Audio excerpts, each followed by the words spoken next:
श्लोक नंबर 39 से 42 तक श्लोकों पर प्रश्न है और बेसिक कोर्स में भगवान सर्वव्यापी नहीं है, इसके प्रूफ हम समझ रहे थे। उसमें से आत्मा सो परमात्मा नहीं है, इस संदर्भ में प्रश्न है।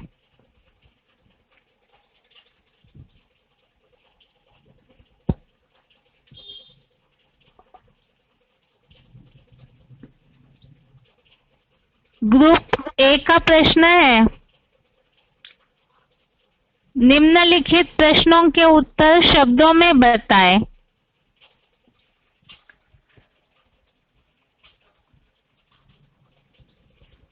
पहला प्रश्न है, योग भ्रष्ट व्यक्ति किस लोक में सीधा नहीं जाता है? उत्तर है श्लोक नंबर 41, श्लोक नंबर 41 में इस प्रश्न का है, योग भ्रष्ट व्यक्ति किस लोक में सीधा नहीं जाता? उत्तर है पापात्माओं के नारकीय लोक में सीधा नहीं जाता है,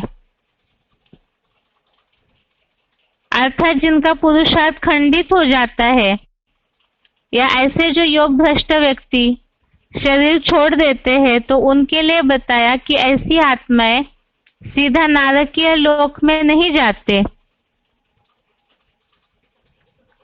दूसरा प्रश्न है, योगी किस किस लोक में विनाश नहीं होता है? योगी का किस किस लोक में विनाश नहीं होता है? उत्तर इसका है श्लोक नंबर 40, श्लोक नंबर 40 में इसका उत्तर है, योगी का किस किस लोक में विनाश नहीं होता।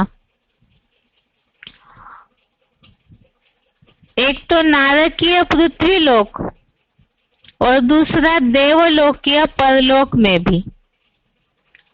नारकीय पृथ्वी लोक में और देवलोकीय परलोक में भी योगी का सर्वथा विनाश नहीं होता है। तीसरा प्रश्न है, योग भ्रष्ट व्यक्ति को किस लोक में जन्म मिलना कठिन है?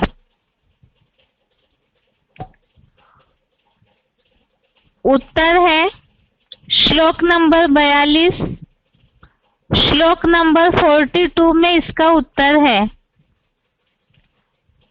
योग भ्रष्ट व्यक्ति को पुरुषोत्तम संगम में तीव्रतर पुरुषार्थियों के लोक में जन्म मिलना अधिक कठिन है। पुरुषोत्तम संगम में तीव्रतर पुरुषार्थियों के लोक में। चौथा प्रश्न है, भगवान पिता है, इसे सिद्ध करने वाले श्लोक का उल्लेख बताएं। बेसिक कोर्स से संबंधित प्रश्न है।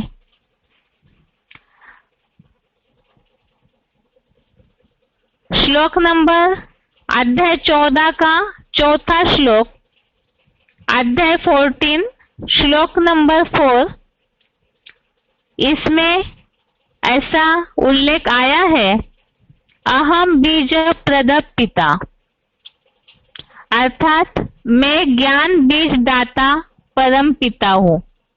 भगवान पिता है, इसका उल्लेख अध्याय 14 के चौथे श्लोक में अहम बीज प्रदप पिता, अर्थात मैं ज्ञान बीज दाता परम पिता हूँ।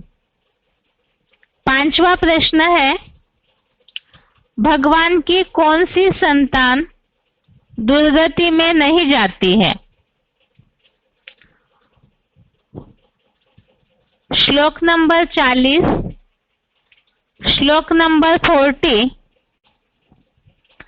इसमें उत्तर है, आत्म किरण स्वरूप सूर्यवंशी बनी औरस संतान।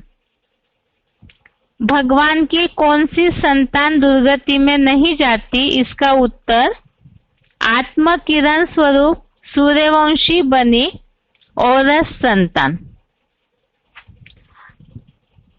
आगे का प्रश्न है ग्रुप बी का, निम्नलिखित प्रश्नों के उत्तर 1-2 वाक्यों में बताएं। पहला प्रश्न है, श्रीमंतों के यहाँ जन्म कौन और क्यों लेते हैं? श्रीमंतों के यहाँ जन्म कौन और क्यों लेते हैं? उत्तर है श्लोक नंबर 41, श्लोक नंबर 41 में। इसका उत्तर है योग भ्रष्ट व्यक्ति पापात्माओं के नारकीय लोक में सीधा नहीं जाता, पुण्यात्माओं के लोकों को यही पाकर अनेक वर्षों तक साधारण समझे गए प्रजावर्ग के सामान्य जीवन में रहकर श्रेष्ठ कुल के एक नारी सदा ब्रह्मचारी गृहस्थियों में पवित्र श्रीमंतों के घर में जन्म लेता है।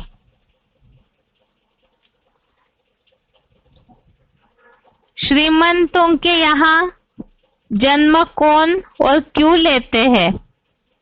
इसके पहले श्लोकों में जो उल्लेख है कि योग भ्रष्ट होने पर भी ऐसी आत्माओं की दुर्गति नहीं होती है, तो इसी बात के लिए इसका उत्तर और बताया कि ऐसी आत्माएं जो है योग भ्रष्ट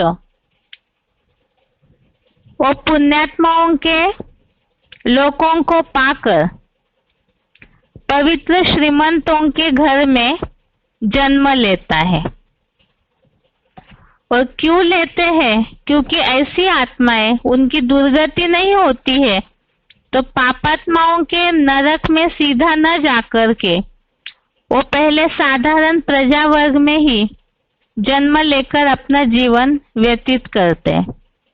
दूसरा प्रश्न है, एक बार ब्राह्मण बनने के बाद उनकी दुर्गति नहीं होती है, इसे लागू होने वाले श्लोक का अर्थ बताएं। एक बार ब्राह्मण बनने के बाद उनकी दुर्गति नहीं होती है, इसे लागू होने वाले श्लोक का अर्थ बताएं। श्लोक नंबर 40, श्लोक नंबर 40 में इसका उत्तर है, हे पृथ्वीपति, उस योगी का न इस नारकीय पृथ्वी लोक में या देवलोकीय परलोक में भी सर्वथा विनाश नहीं होता, क्योंकि हे तात, कोई भी ज्ञान सूर्य विवस्वत की कल्याणकारी आत्मस्वरूप सूर्यवंशी बनी और संतान दुर्गति में नहीं जाती है। तो यहाँ ब्राह्मण बनने के बाद दुर्गति नहीं होती, इसका उल्लेख श्लोक नंबर 40 में आया है कि ऐसी आत्माएं जो है न नारकीय पृथ्वी लोक में न परलोक में भी उनका विनाश होता है और ऐसों की दुर्गति भी नहीं होती, क्योंकि वो सूर्यवंशी अर्थात ज्ञान सूर्य की संतान बने हैं। अगला प्रश्न है तीसरा, अध्याय 6 का 41वां श्लोक में अध्याय 6 का श्लोक नंबर 41 में उल्लेखित श्रीमंतों के घर में, इसका अर्थ शिव बाबा के व्याख्या के आधार से बताएं। 40वें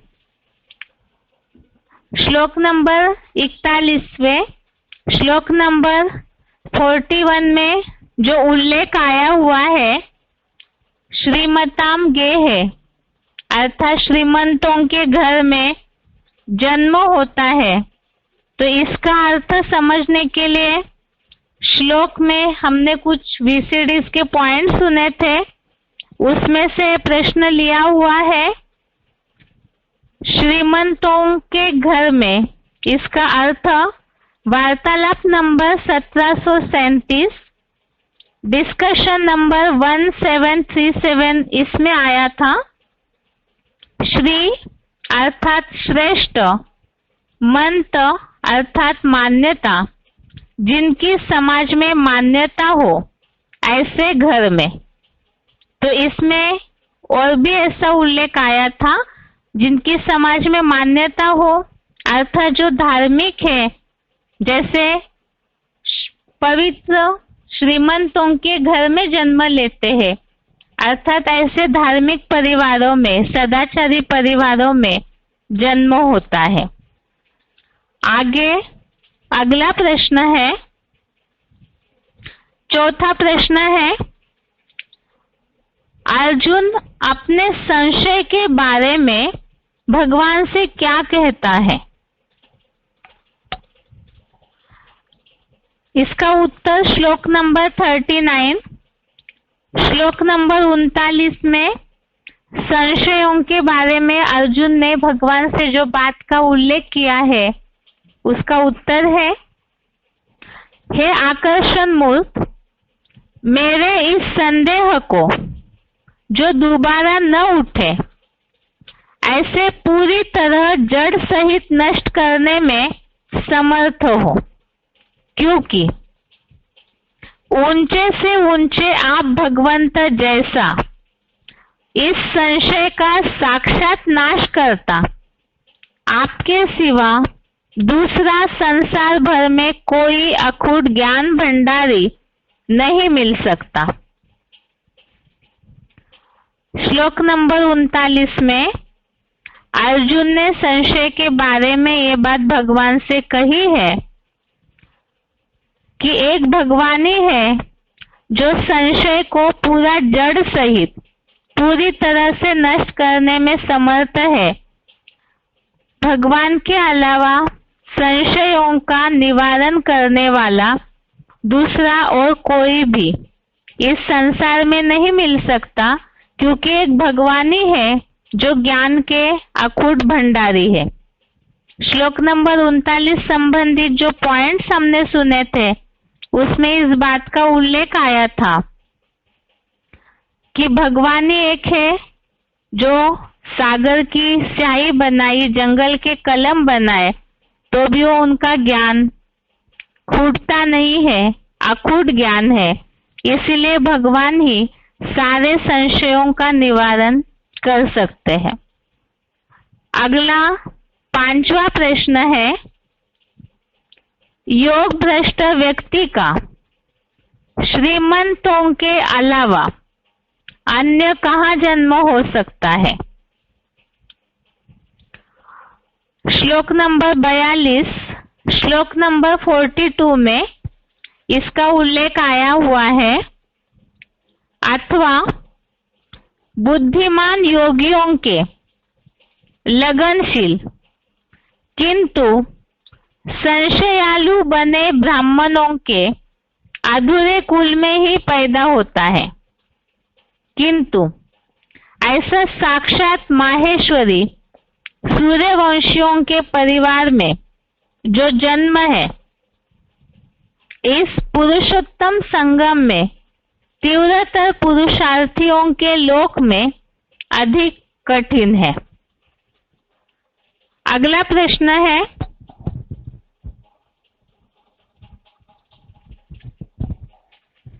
ग्रुप सी के प्रश्न है,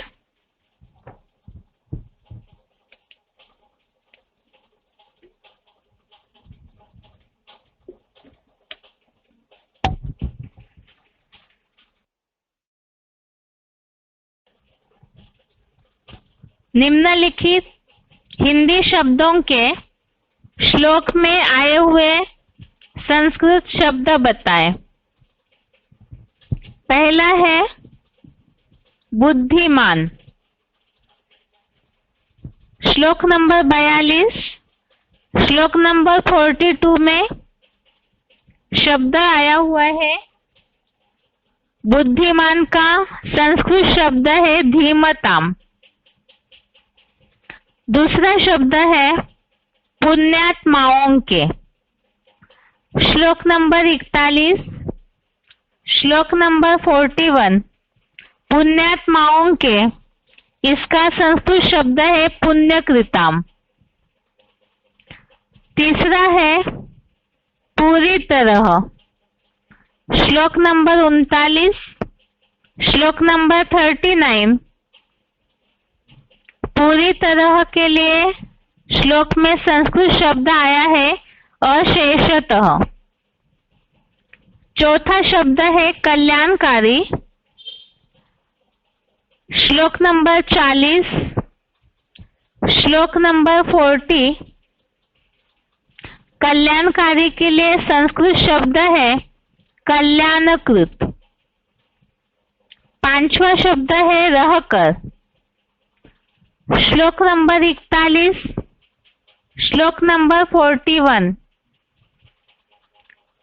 रहकर, इसके लिए संस्कृत शब्द है उषित्वा।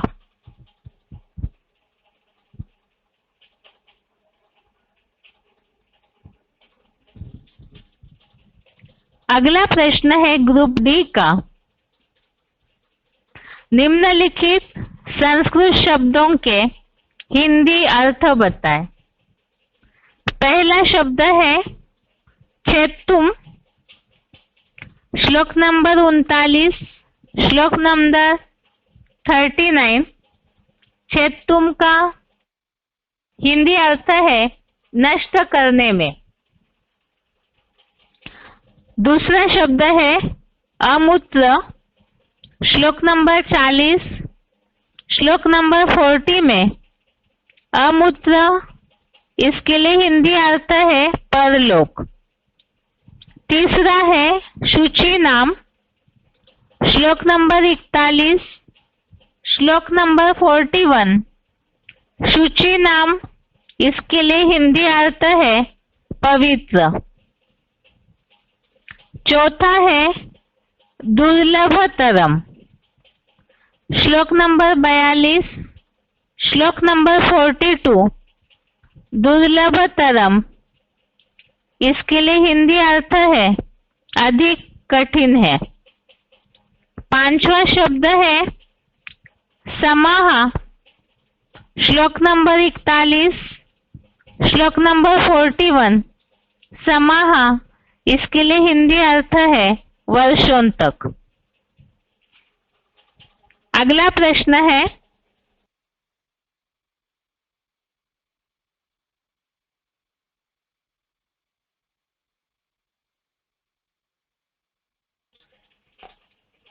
ग्रुप ए का। निम्नलिखित महावाक्यों के लिए लागू होने वाले उचित श्लोक बताएं। पहला है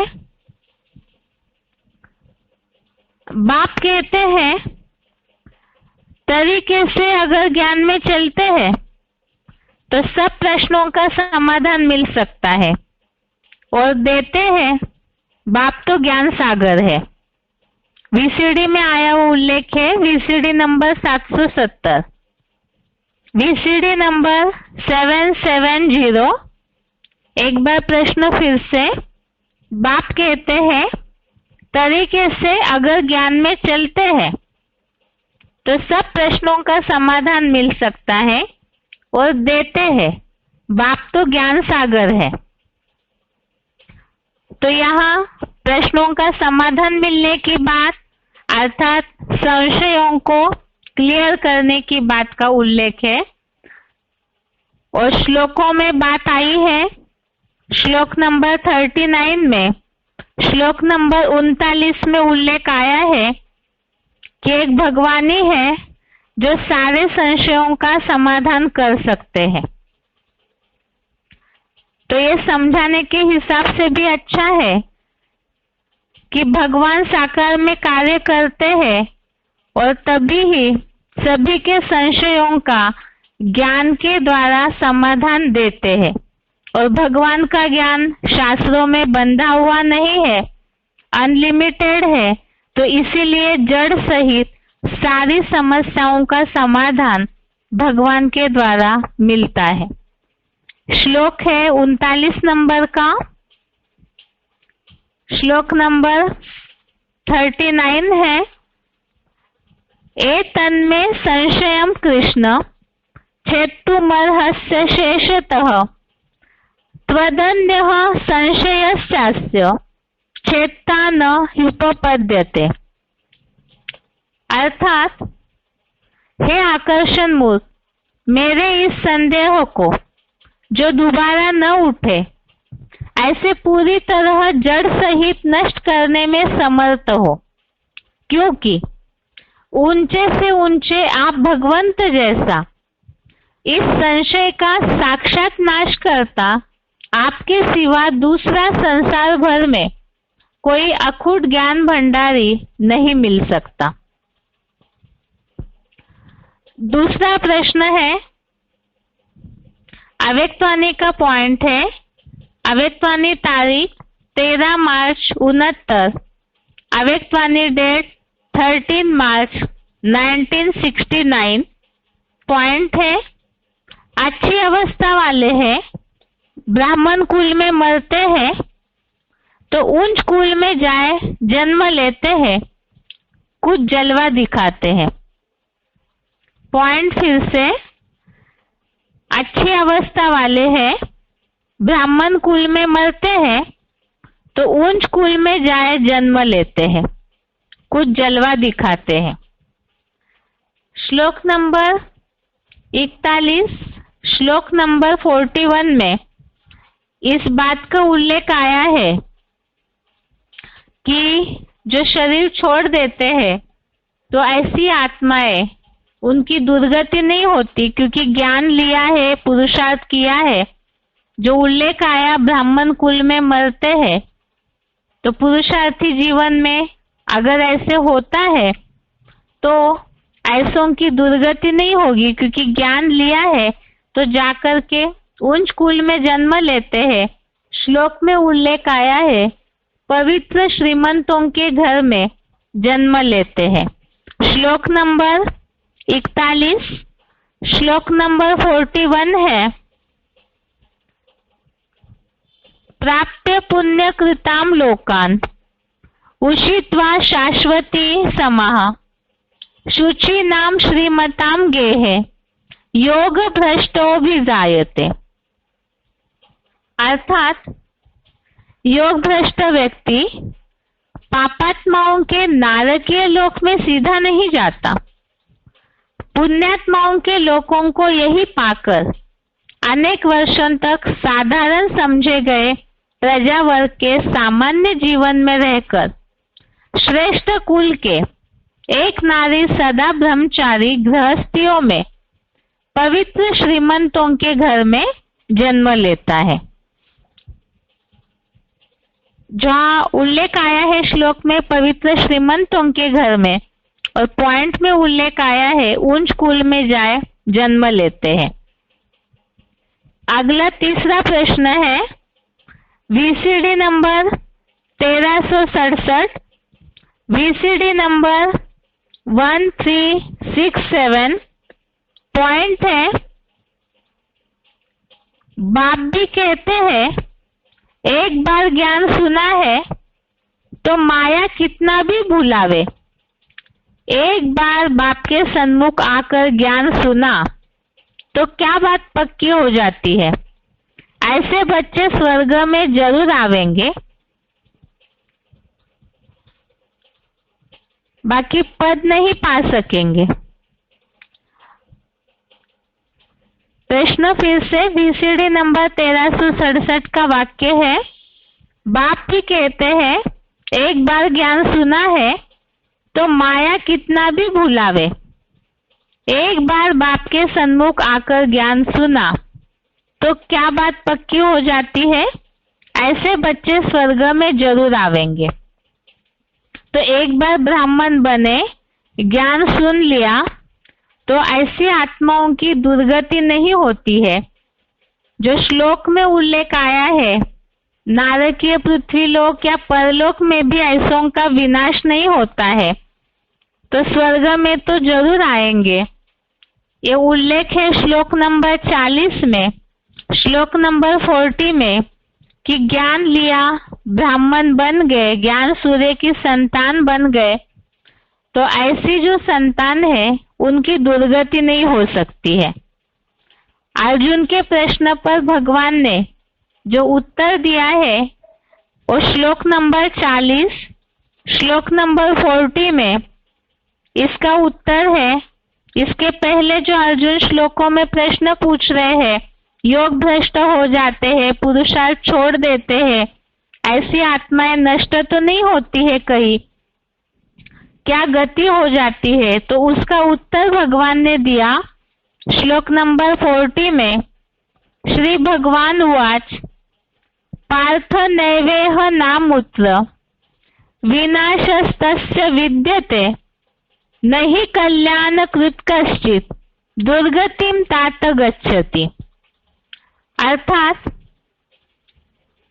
हे पृथ्वीपति, उस योगी का न इस नारकीय पृथ्वीलोक में या देवलोकीय परलोक में भी सर्वथा विनाश नहीं होता, क्योंकि हे तात, कोई भी ज्ञान सूर्य विवस्वत की कल्याणकारी आत्म किरण स्वरूप सूर्यवंशी बनी औरस संतान दुर्गति में नहीं जाती।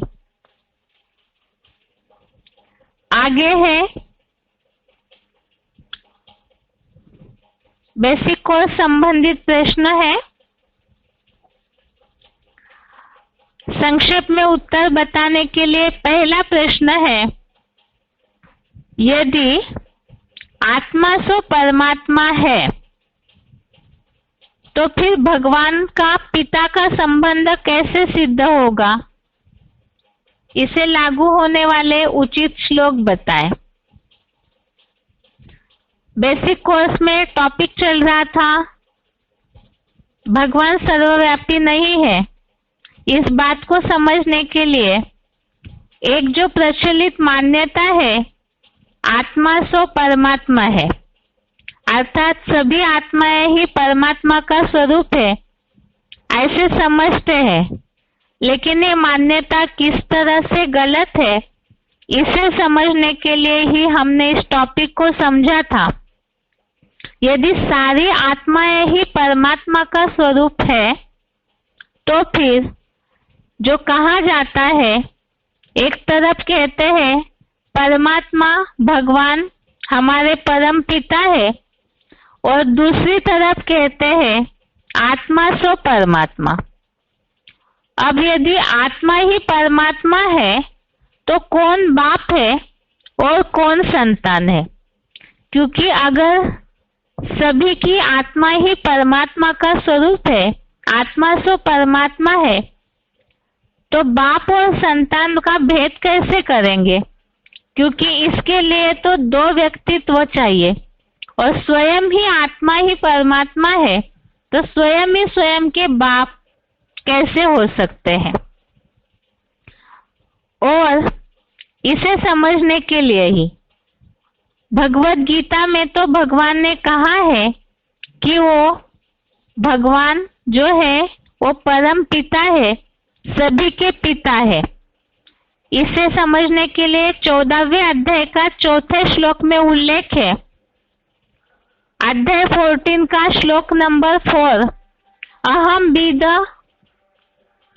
बीज प्रद पिता, अर्थात मैं ज्ञान बीज दाता परम पिता हूँ। अर्थात भगवान ज्ञान का बीजारोपण करके आत्माओं को जन्म देते हैं। लेकिन इसमें भी हमने समझा था कि आत्माएं जो है वो रची नहीं जाती है। आत्मा तो अजर अमर अविनाशी है, बनी बनाई है, सनातन शाश्वत है, नित्य है। उनकी रचना का तो कोई सवाल ही पैदा नहीं होता, क्योंकि आत्मा अनादि है। तो फिर भगवान आत्माओं के पिता कैसे होते हैं? तो इसके लिए ही वास्तव में आत्माओं को उनके स्वरूप की पहचान दी जाती है। आत्माएं देहभान में आकर अपनी पहचान भूल करके जो दुर्गति हुई है, पूरी सुसुप्त अवस्था में जा चुकी आत्माएं, तो आत्माओं को उनकी पहचान देते हैं।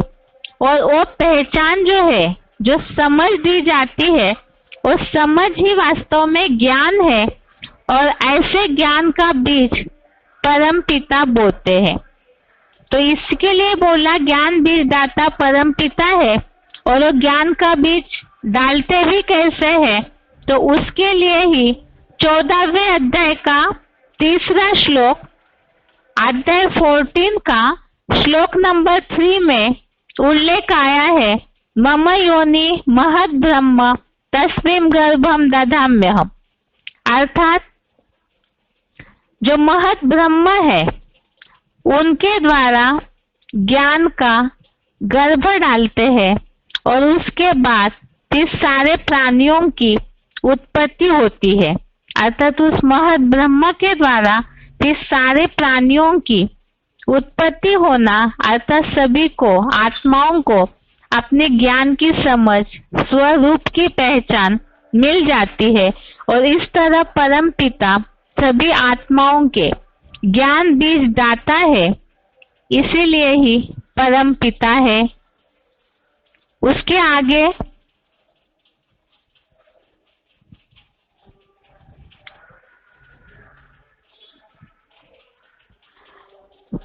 इस संबंधित और एक टॉपिक हमने समझा था कि भगवान केवल पिता ही नहीं है, बल्कि भक्ति मार्ग में तो भगवान से आत्माओं के सारे ही संबंध का गायन है।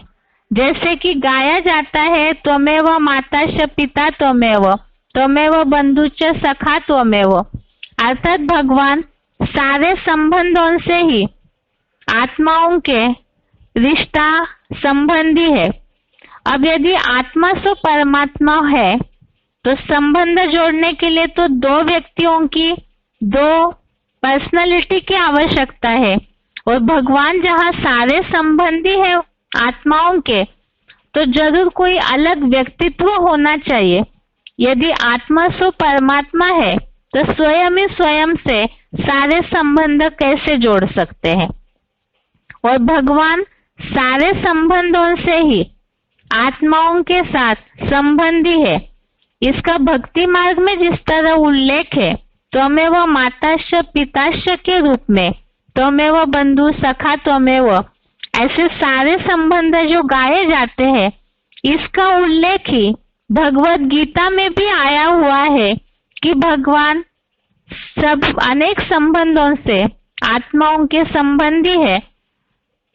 जिसके लिए 9वें अध्याय का 17वां श्लोक, अध्याय 9 का श्लोक नंबर 17 में उल्लेख है कि वो इस जगत के जगत पिता, माता, विधाता, बापों का बाप, बाबा है। और ऐसा जानने योग्य पवित्र ओमकार भी है। तो इसीलिए यहाँ जैसे संबंधों का उल्लेख आया, पिता, माता, विधाता, बापों का बाप अर्थात बाबा है, इसी तरह 9वें अध्याय के 18वें श्लोक में, अध्याय 9 के श्लोक नंबर 18 में उल्लेख आया है, गति पति अर्थात स्वामी है, आश्रय स्थान है, शरणागत वत्सल है, मित्र है, वो एक अविनाशी बीज है। तो यहाँ भी वैरायटी संबंधों की बातों का उल्लेख आया हुआ है। ऐसे 10वें अध्याय के 39वें श्लोक में, अध्याय 10 का श्लोक नंबर 39 में उल्लेख आया है कि सब प्राणी मात्र का वो बीज है। और सारे चराचर प्राणी जो बोला है, बीज भगवानी है और चराचर प्राणी एक भी चराचर प्राणी संसार में नहीं है जो मेरे मानवीय बीज से रहित हो। अर्थात जैसे बताया, ज्ञान बीज दाता परम पिता है भगवान, तो यहाँ सारे संबंधों का बीज भी भगवान है। इस हिसाब से भी आत्मा सो परमात्मा नहीं हो सकते, क्योंकि संबंध जोड़ने के लिए एक तो भगवान पिता के रूप में भी और वैरायटी संबंधों के रूप में भी जो गाये हुए हैं, और संबंध जोड़ने के लिए कोई व्यक्तित्व जरूर चाहिए, दो व्यक्तित्व चाहिए। इस रूप से भी ये सिद्ध होता है कि आत्मा सो परमात्मा नहीं है, बल्कि भगवान या परमात्मा कोई अलग व्यक्तित्व है। आगे दूसरा प्रश्न है, अगर आत्मा सो परमात्मा है तो भगवान को जानना चाहिए, ऐसा उल्लेख गीता में क्यों आया है, इसे स्पष्ट करें। तो यहाँ प्रश्न है, आत्मा सो परमात्मा है, यह सभी ने समझ लिया कि हमारी आत्मा ही भगवान का स्वरूप है। तो ये बात समझने से तो भगवान का स्वरूप जान लिया, लेकिन गीता में तो उल्लेख आया हुआ है कि भगवान को जानना चाहिए। यदि गीता इस बात को, जो मानवीय जीवन के परिवर्तन का शास्त्र है भगवत गीता, गीता में यदि ऐसा उल्लेख होता कि आत्मा ही परमात्मा का स्वरूप है, तो अलग से गीता में भगवान को जानने के लिए, पहचानने के लिए और पहचान कर जो प्राप्ति होती है उसका उल्लेख नहीं आता। तो भगवान को जानने के बारे में जो उल्लेख आया हुआ है, इसी से ये बात सिद्ध होती है कि भगवान कोई अलग पर्सनालिटी या व्यक्तित्व है। और उससे संबंधित ही श्लोक है 7वें अध्याय का 26वां श्लोक, अध्याय 7 का श्लोक नंबर 26। इसमें उल्लेख है, केवल भावार्थ का सार पढ़ेंगे। मैं संपूर्ण भूतकालीन, वर्तमान व भविष्यगत प्राणियों को जानता हूँ, किंतु मुझको कोई नहीं जानता। अर्थात भगवान त्रिकालदर्शी है, तो सभी को, प्राणियों को जानते हैं, तीनों लोकों को, तीनों कालों को जानते हैं, लेकिन भगवान को कोई नहीं जानता है।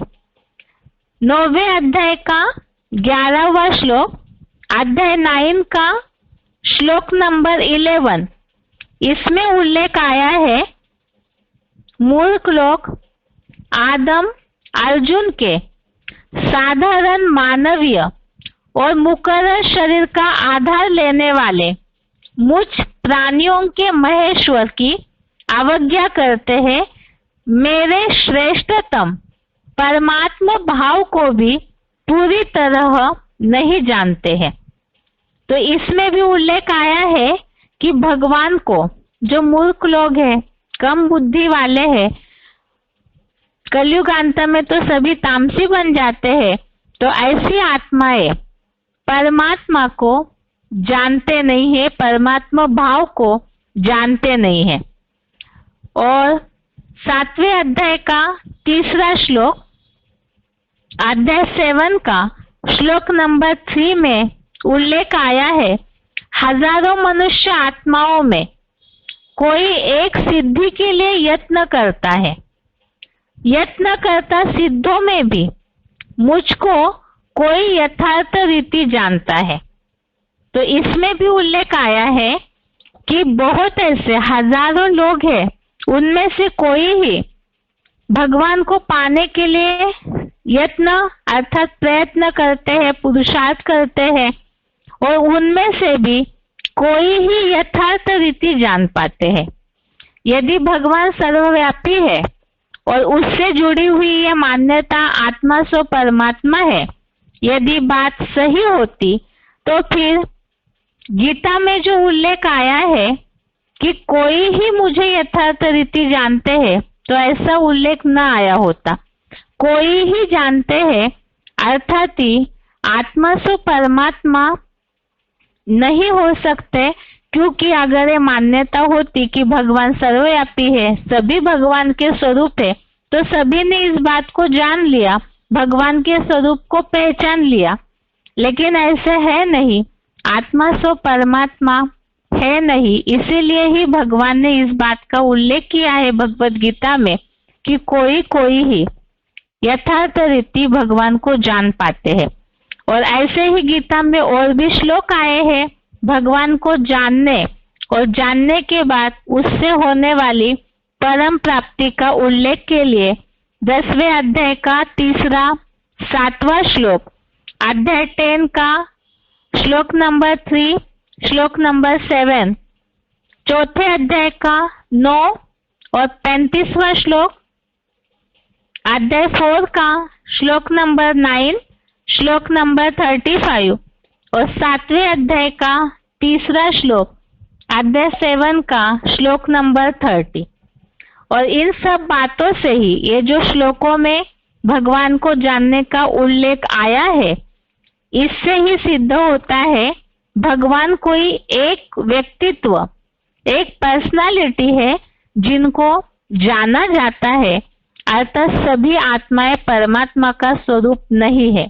क्योंकि यहाँ मुझको जानना अर्थात एक व्यक्तित्व को, एक पर्सनालिटी को जानने की बात आई है। और ऐसे ही जो 9वें अध्याय के श्लोक में भी उल्लेख है कि जो साधारण तन में भगवान कार्य करते हैं उसको मूर्ख लोग पहचान नहीं पाते हैं। तो ऐसा कोई व्यक्तित्व है जिन्हें जानने की बात है। आगे का प्रश्न है प्रश्न 3, अगर आत्मा सो परमात्मा है तो भगवान को मुक्तिदाता या भगवान की शरण लेने के लिए गीता में क्यों बोला है? यह बात श्लोकों के आधार से सिद्ध करें। इसका उत्तर है भगवान को मुक्तिदाता, लिबरेटर कहते हैं, परंतु यदि आत्मा ही परमात्मा है तो कौन किसकी शरण में जाएगा और कौन किसको छुड़ाएगा? क्योंकि स्वयं ही भगवान का स्वरूप है यदि आत्मा है, तो मुक्ति की या शरण की बात कैसे आएगी? और दूसरी बात, एक ही व्यक्तित्व अर्थात आत्मा ही भगवान हुई तो कौन किसकी शरण में जाएगा? और दूसरी बात, गीता में ऐसे उल्लेख क्यों आया है कि भगवान की शरण लेने से ही पापों से या माया से मुक्त होकर परम शांति की प्राप्ति कर सकते हैं?